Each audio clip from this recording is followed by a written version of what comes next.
Hello, everyone, and welcome back to this week's episode of the Vancouver Life Real Estate podcast and YouTube channel. We are so excited to have a special guest today talking to us all about Whistler and the Whistler market. This is Auley Serfas, and she lives in Whistler and is an area expert. She has sold over $7 million worth of real estate in just the last 3 weeks, so we're here to say congratulations. Auley is on the Vancouver Life Real Estate team. She is our newest member, and we couldn't be more proud and happy to have her. Auley, welcome. Let's just get right into things here. If you would mind, please give us a quick background on what brought you to Whistler and what brought you into real estate. Whistler, I've kind of always had my eye on Whistler. And eventually, through meeting my husband, the world of snowboarding, us having business in the snowboarding world, and then again, the mountains, and having children too, finding a good place to raise our children. The best place, really. Yeah, absolutely. I mean, I grew up there. I know how great it is for kids. I mean, maybe second-rate education at the time. It's probably better now. But my goodness, growing up with access to like that many the sports and recreational lifestyle, it was pretty awesome. Cool. And then what about real estate? You are a successful realtor up in Whistler now. And I guess what was the path that led you to real estate? I started working with BC Assessment in 97, so a long time ago. I didn't really, at the time, think about real estate so much. I was working on the clerical end of things. And as I started to see how the assessment side of things and me knowing the back end of the clerical stuff, I became more and more interested in property values, and the potential to make money in real estate, and I guess how all the market factors affect real estate and the values, and being a part of moving those numbers and setting the valuation for tax purposes, and I guess how that plays out. I had the ability to move big numbers and how that influenced the whole process of collecting tax dollars. And so, Ollie, before we kind of get into maybe what that process kind of looked like, now that you're a real estate agent, and I know that there's sort of this dichotomy between assessed values from the government's perspective and valuations that real estate agents typically put on a home. Now that you've seen both sides, do you find that they're relevant? Do you find that the assessed values are relevant when it comes to actually pricing out property in, say, the current market that we're in? I don't. I do. I do to a certain extent. I mean, I think it depends on how educated your buyer is. If they're going in and they're looking at, okay, well, my assessed value was so much last year, I should be able to sell it for about this much. And to be honest, a lot of people don't even pay that much attention to how close that value is to the true market value at that time, because of course there has to be an effective date with appraisals.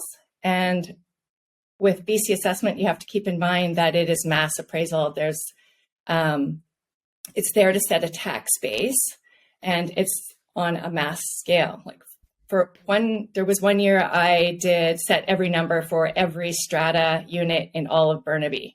So that's one appraiser. So you're looking at, setting a bar, a standard, moving them all up or down, depending on what the market is.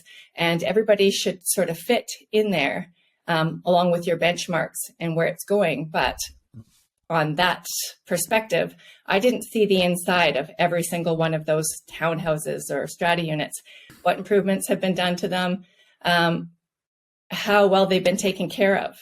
Yeah, it's funny. There's a lot of things that they don't see. It's funny you say that, Ollie, because the amount of times where I've gotten a tax assessment back, and maybe I've done floors or I did a countertop or something like that, and my value went down. Right. And I would have these conversations with my wife being like, they don't even come in here. They don't even know that we've done this. Like, how could it have possibly gone down? And I think that there's this large disconnect between the consumer, the realtor, and arguably the assessor. And when you mentioned that, you were in charge of raising or lowering the tax assessed value for all the strata units in Burnaby, I mean, my goodness, what a task. And it's no wonder everyone's going to have a difference of opinion. There's just no way that you'd be able to get in to see all of them. It's impossible. Impossible, if any, actually, because they're strata units and it's based on square footage, the age, the condition, etc. So it should be, again, a tax base, and that's what it's there for. And it is based on market value. It's not necessarily saying that that is exactly what you'll sell your property for at that given time. Right. And then, of course, you have to take into consideration the effective date, which is July 1st. And then from there, I mean, just this past year, we saw that massive blip between July and December. So obviously your home would have sold by the time you received your assessment notice, would have sold for a lot more than it would have on July 1st, which is what they were reporting to you. Right. So yeah, I mean, a lot of sense. It can be used. There's a tool with it for sure. There's a lot of information that you can get from the BC assessment site, and for comparison, especially with the land value side of it. I think that there's definitely some useful tools with determining what your market value is by using BC assessment. Yeah, it's definitely a reference point that I think a lot of agents will use, and definitely buyers and sellers. But of course, you are the first BC assessor, or at least past appraiser, that we've ever had on this channel. And I think as every single property owner in, of course, the province here is affected by it, I'm very curious, as a property owner, what is the actual process to assess a property? And if it's different between strata and, let's say, detached. Can you kind of walk us through what's actually done to come up with that valuation? You're right. It's different for residential and strata. So for strata, you're looking at a plot of land in the beginning, the zoning, of course, that comes into play, the infrastructure and all your development costs that come into play, and then the actual structure itself, valuing it over its time. It takes years to build a strata comprehensive development. So valuing it over time, there's statutory dates, of course, that are in place that through their fiscal year have to be met. So you have your state and condition. If the building was at, say, 40%, they would be valued at 40%. State and condition is on Halloween every year, for instance. So there's that process, the effective date being July 1st, and the reporting time being end of December, early January. And the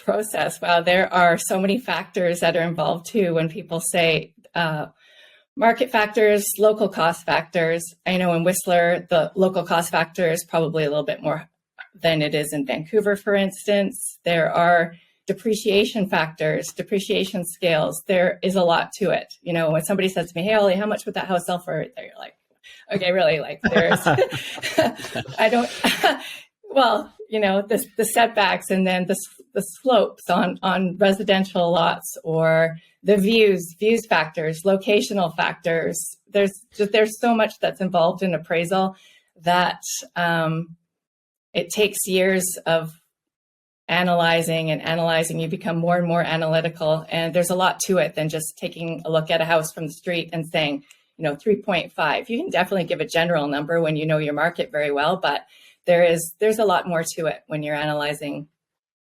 2-3 different houses, you know, to compare when you're trying to get down to what the market value is for that particular house. That's why I'm saying you can't just go to BC assessment and use that value. Yeah. Wow. What there's a lot skill more to be able analysis. to bring into real estate from the realtor perspective. And then just last question on BC assessment, unless Ryan's got one as well, but I'm very curious. So you as a single appraiser, how many properties were in your jurisdiction per year? That would depend on every given year was a little bit different. Your portfolio would be a little bit different. And I was fortunate enough to progressively move on to different areas and different zones, but they had, BC assessment had specific numbers that they would account to what a unit would be. So what your responsibilities would be for. Thousands and thousands. Really? Goodness. Wow. Well, much respect to BC assessment and their appraisers. That sounds like a massive undertaking every single year. So great. Cool. I know that when I'm helping clients buy a home, and, you know, oftentimes we'll go out and the first thing out of their mouth is oftentimes, well, what do you think this will go for? right? And much like, you just touched on, I often tell them, hey, listen, like, I can't tell you right now. I have to go back and do the homework. And it's not to that magnitude though. I can tell you that. It's huge, but that skill set that you're now bringing towards the real estate field is going to be very interesting, because as I think a lot of people, buyers in particular, want to use assessed values, especially in the recent marketplace, to help bring, their offers into, I guess, a broader perspective. You're going to be like on the listing side, hey, listen, I actually know how this works. This isn't relevant anymore. It's just very interesting to see how you can use that as a tool for or against you for your clients, especially in Whistler. And speaking of Whistler, Ollie, and seeing how you've recently just gone through a number of, I would call them fairly dramatic sales in the last 3 weeks. What's the feeling in Whistler? What's the demand? What are you seeing on the ground out there? Just like everywhere, there's a lot of people that are just waiting to see what's happening. I think that there's always going to be people who need homes. I think that there is, as we're going through this massive transfer of wealth, there's still a lot of money out there. When the right property comes to market, we're still seeing the transactions happen quickly on those particular properties. And yeah, there's still movement. There's still people buying. It's just obviously because of the current market, it's a little bit slower. There's not as much available. Certain price points that just aren't available. Whistler's tricky. There's the lower price point is it's hard to find. So do you feel that within the last sort of, 6 to 8 months here, where you were seeing demand, let's call it in the lower tiers for pricing and then in the higher tiers for pricing, have you seen that shift? Because you've done deals sort of on both sides now. And it's interesting to kind of get your feedback, because here, at least in Vancouver, oftentimes when you drop down in price, the price tends to flatten out, and so does the inventory. Whereas as you get more expensive, the price becomes more, fluctuates a lot more, and there's a much smaller buyer pool as a result. Is that the case in Whistler? Because every time I look at Whistler stats, they seem to baffle me. It's definitely a unique market, and it's always reacted differently than, say, Vancouver. I mean, we're so close, and even Squamish, which is 45 minutes away, has a completely different market. And that lower price point, some of the stuff could sit there for a while because it was there was more of it. I think those are the ones where people could say, I can wait. I don't need to jump on something right now. But again, the people who have money, if that certain thing comes to market that they want, it's moving. It's not a lot of it still, but it's moving. I remember my family was looking at picking up one of the units in Montebello around 2015, and they had just cracked $1 million. And now they're over $3 million, 7 short years later. I mean, it's just gone astronomical up there. And of course, I think it kind of emulated the rest of Canada or North America even through the pandemic, when of course recreational properties, places like Whistler, places like Kelowna, the Sunshine Coast, Bowen Island, had so much interest that they saw the biggest boom, upwards of 50, 60% in some places over those 2 years. But everything's kind of rolled over since around, February, March of this year. Have Whistler prices come down similar to other recreational areas, or even compared to the rest of Canada at, let's call it 15%? Definitely not that as much. And I feel like when I'm speaking to some of the locals here, they're saying, okay, there's massive values dropping, but I think it's been a correction. A lot of stuff was listed at the height where we talked about that blip, and a lot of that stuff stayed on the market, listed really high. I think a lot of values have corrected themselves. It's definitely seen some price drops for sure. But Whistler, it's a magical place. It just kind of holds that value. People want to come here. There's high demand. The lifestyle's incredible. You get that. The story is, I came for 2 weeks and I've been here for 20 years. Yeah. Well, that happened to us in 87. And I think, even looking back, I mean, I left Whistler in 96. And when I go up there, there's maybe another 100 properties built since then. I mean, they seem to just not allow much construction. They're very tight on their permits, I think. And of course, you're never going to see a high rise. I don't believe the community plan just will not permit it. So, I mean, as someone who's living there, what's sort of your understanding or outlook on how much development they're actually going to allow there? We don't really have a lot of room to grow per se. And then the municipality, like you say, is very tight on the zoning and what they will allow for development. Because it's a resort community, we have to control the numbers of people that come in too. Our infrastructure can only handle so much, but also our boundaries will only allow for so much. There's only so much room for development. And on that note, with the high rise, there is some talk about an 11-story tower coming in the middle of the village. So we'll see how that all pans out. Village is a little different, but still, you're not going to see a tower in Brio anytime soon. No. So I know you were talking about how, the lack of development has kind of sort of stopped people from really moving in and really driven up the values of property. And as we move forward into 2023, there's a foreign buyers ban. All of them are not going to be allowed to buy across the nation here. So if that's in fact the case, how is that going to affect real estate in Whistler specifically, as we typically see a number of people from all over the world that own property in Whistler? Is that going to be a contributor, do you think, or do you think that will be that will diminish the demand that's in Whistler? Well, it's interesting. There are some foreign buyers for sure. When you look at the actual numbers, most of the people buying in Whistler, 90% ish, are Canadians, and of that 90%, and of that 90%, 90% of those are from the Lower Mainland. So. A lot of Canadians. We do have a lot of Canadians that buy properties up here in Whistler. They love the staycation and it's the lifestyle. That's a big misconception, because I think a lot of people in Vancouver think that there's all kinds of people from all over the world who bring their money here and snap up the chateaus, if you will. And but to hear that is quite astonishing. Where are Canadians from? Canadians are from all over. That's we talk about 500,000 new immigrants per year, and their residency, they're Canadians. Yeah, very true. Okay, so let's shift here a little bit in the sense of the clients that come to you for advice and the people that are listening and watching to this episode. If I'm looking for a home in Whistler compared to, let's say, an investment property, which we should definitely talk about next, what kind of subdivisions or which areas are you recommending? Where's the up and coming neighborhoods or sort of the most desired subdivisions in Whistler right now that you're seeing? The neighborhoods, that would be dependent on the buyer, of course.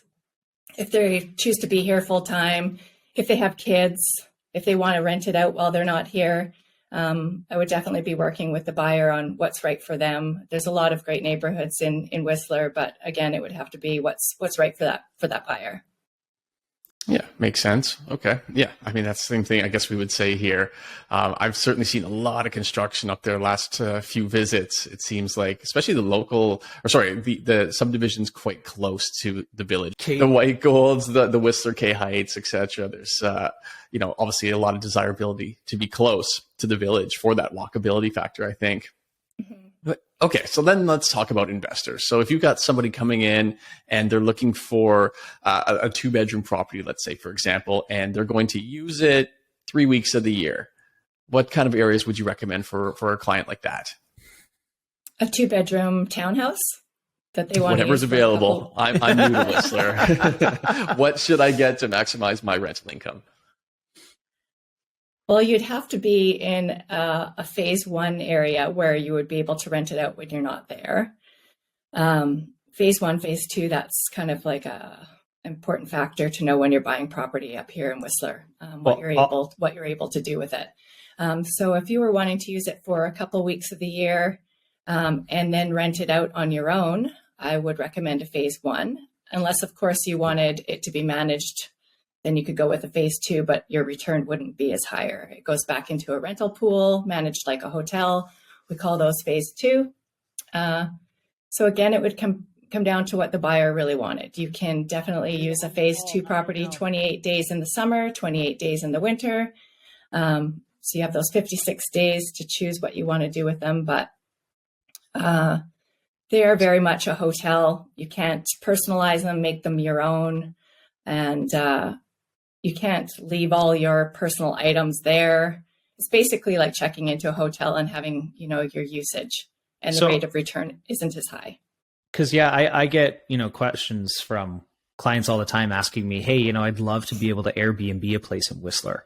And that is a very specific designation required in order to be able to do that, is what I'm hearing between phase 1 and phase 2. Phase 2 being mostly a rental pool option where you're, like you said, you get to use the property, but you're very limited in terms of what you can do with it. Whereas it sounds like phase 1 has that flexibility. And I guess valuations for those respective properties would reflect that too. 100%. Yeah. And you notice them. I get those calls all the time. Like, why is this at 200,000, whereas this one's at like 860,000? Yeah, they're both 2 beds. Because you can use it. Honestly, up in Whistler, the popularity of Airbnb must be really big. What do the locals feel about it? And what do you think is the outlook and future for Airbnb rentals within that municipality? I think it'll remain the same. The municipality has their zoning in place to control the amount of people coming in and to make sure the hotels are filled as opposed to homes.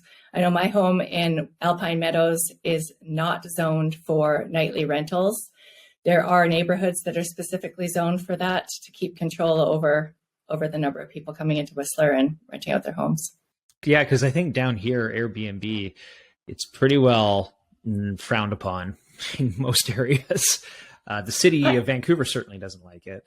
But as you get out into the suburbs, it's a bit more prevalent, but even still, interesting. So, okay, so a bit more broad look then. Let's look a little bit longer. They're trying to keep a control over rentals in general, because there is no rentals for people to live. The businesses and everybody's suffering. So without that control, then everybody could just use their homes for nightly rentals. And of course, we're not creating any bed space for the people who need to live, exist, and work the businesses. Totally. Is Whistler experiencing a rental crisis, just like we are in the downtown core, in basically all of Metro Vancouver?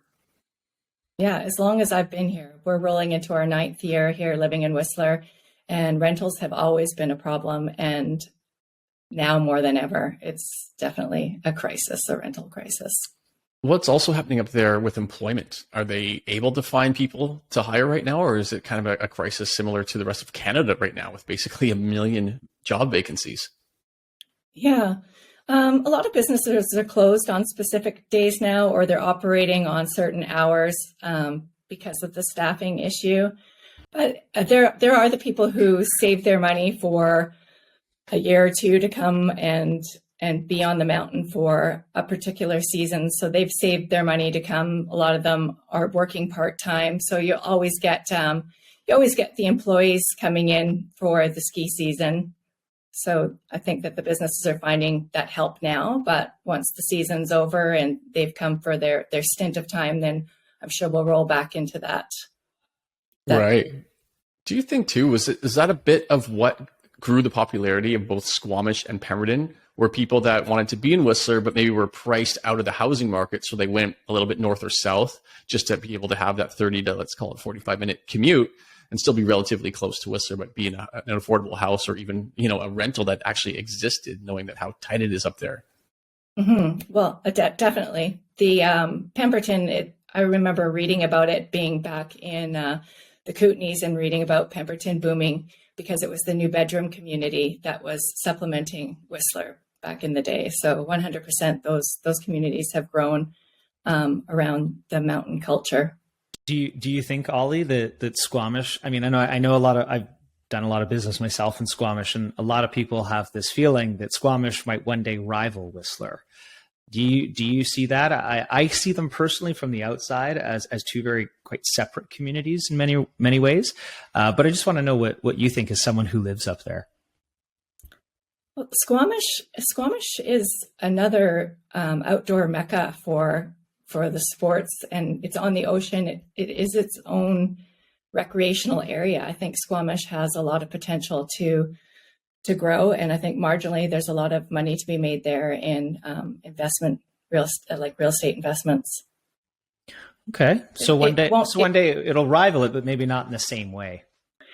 Right. They've been talking about putting in this other mountain up there, opening it up, and the potential's there. The population's there. People will come for it. But again, they're different, and the markets react differently because of it. But there is, again, lots of potential in Squamish. Cool.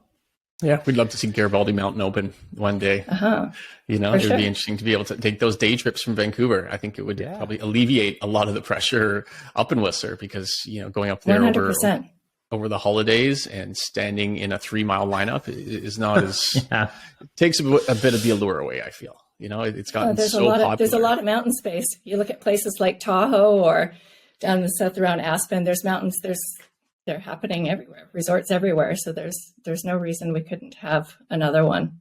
Well, I mean, going forward here, Ollie, then as we kind of look out maybe at a macro level, a little bit bigger here, let's project sort of maybe 3 to 5 years. Where do you see Whistler? Where do you see the marketplace? Are prices going to continue to go gnarly the way they have, like, Dan mentioned, in the last 7 years? Are we going to see something like that again? What's your take on maybe the future here, the short term and medium term?